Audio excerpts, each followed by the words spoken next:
আর কোনো দাবি নাই, আর কোনো দাবি নাই।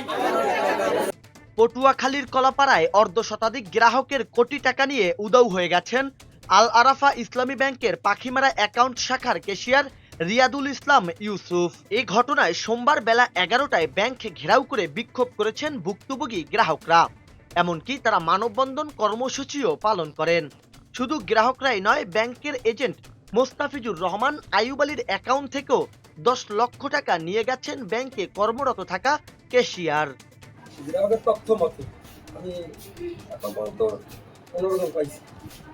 15 জন পাইছি। এই টাকাগুলা অ্যাকাউন্টে জমা না দিয়া তার ব্যাংক অ্যাকাউন্টে জমা দিচ্ছে এবং গ্রাহককে বুঝাইতেছে সার্ভার সমস্যা, পরবর্তীতে মেসেজ যাই।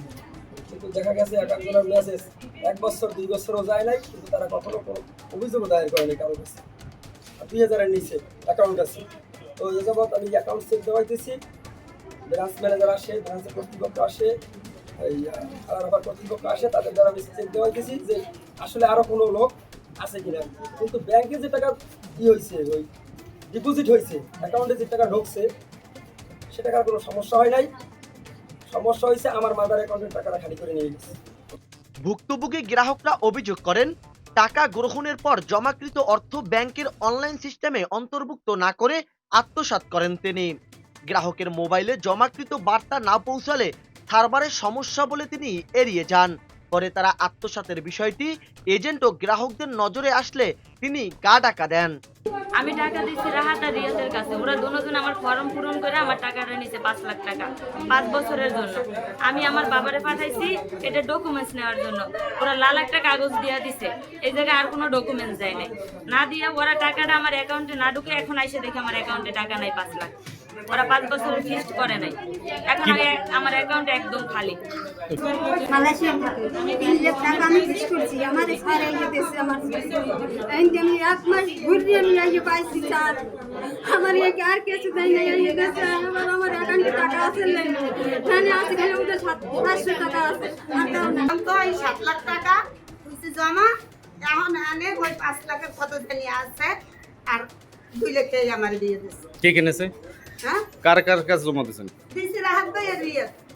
এই দুইজনে রাহাত ভাইরে দিয়ে আমি টাকা রাত ভাই কি বল? রাত তো উপস্থিত কি বল? বলছে আপনার টাকা আমি নিয়েছি, আমি ড্রাইভার। যদি ভাই একটু সহ্য করতে হবে, আপনার ধৈর্য ধরতে হবে। টাকাটা দিমু, একটু ব্যাংক ব্যালেন্স বাজার করা লাগে, পরে আপনাকে টাকা দিমু। এই কথা রাহাত ভাই কইছে। ঠিক আছে। আমার হাজবেন্ড বাড়ি থেকে টাকা দিয়েছে 28,000 টাকা আর 1,10,000 আমি জমা দিচ্ছি।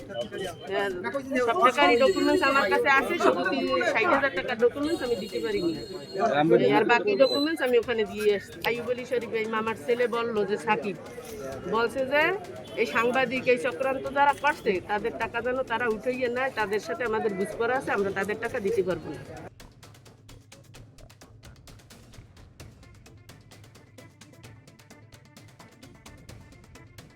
ব্যাংকটির এজেন্ট মোস্তাফিজুর রহমান আইয়ুব আলী বলেন, অর্থ আত্মসাতের বিষয়টি ব্যাংক কর্তৃপক্ষকে অবহিত করা হয়েছে এবং ভুক্তভোগী গ্রাহকদের টাকা ফেরতের বিষয়ে বিভিন্ন পদক্ষেপ গ্রহণ করা হচ্ছে।